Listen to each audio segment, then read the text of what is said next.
Alright, today is Boxing Day, and I am snowed in to my room, which kind of sucks, but I've spent the entire day reading through all of my old journals.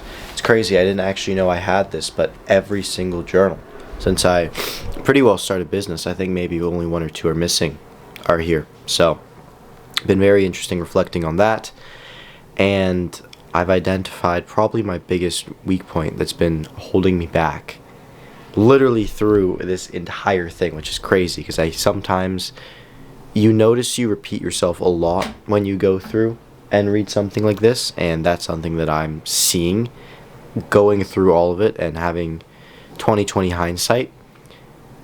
And then I've also been reading I've already read this book, Art of the Deal by Donald Trump. It's a great book, but it won't like teach you principles or tell you what to do, but it just gives you a lot of perspective which you can take lessons from. But then I have read almost 100 pages in the past few days of this one, which I'm almost done here. This is Jamie Dimon. Guy runs the biggest bank in the world, and he's probably one of the most powerful people in the world too. Now, all of that being said, the biggest weakness that has been holding me back is my ability when it comes to sales and just conversation and relationship building.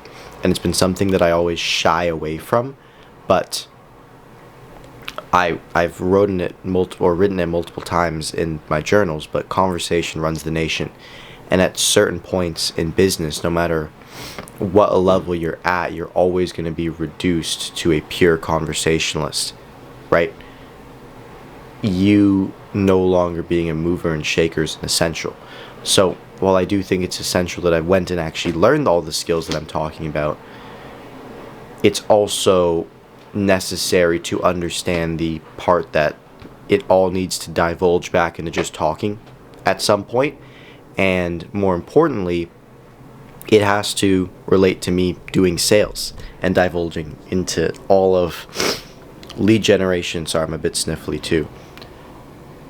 Lead generation, sales, and me being more aggressive on that front to really get things moving and shaking, because again, conversation runs the nation. So I am gonna be planning a spurt for myself to re-educate myself on everything related to, I don't want to necessarily look at sales, but more so deal making and negotiation, and imbuing that into myself, because there's no reason why I shouldn't be putting myself out there, making connects, signing on clients. That's ultimately the business that I'm in with personal branding, and I know it's the way to get me ahead and level up, and it's been something that I've been shying away from and avoiding. So now I'm gonna properly try and conquer that. But I'm just gonna be sitting here today reading. There's nothing else for me to do. So that is all, and I will see you guys tomorrow.